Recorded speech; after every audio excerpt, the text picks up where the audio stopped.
கன்னியாகுமரி மாவட்டம் திருப்பரப்பு அருவியில் 6 நாட்களுக்கு பிறகு சுற்றுலா பயணிகளுக்கு அனுமதி வழங்கப்பட்டது.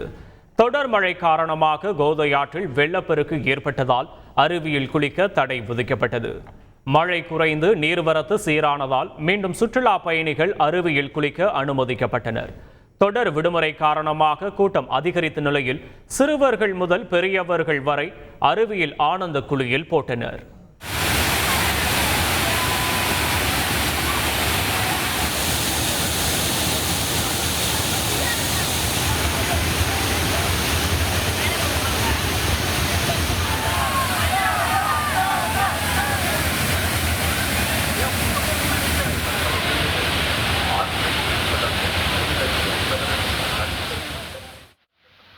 சுமார் 2 மாதங்களுக்கு பிறகு ஒகேனக்கலில் சுற்றுலா பயணிகள் வருகை அதிகரித்தது.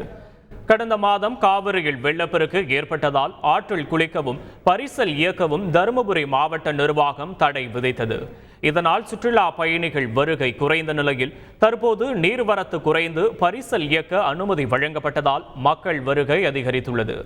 தொடர் விடுமுறை என்பதால் ஏராளமானோர் குடும்பத்துடன் வந்து உற்சாகமாக பொழுதை போக்கினர்.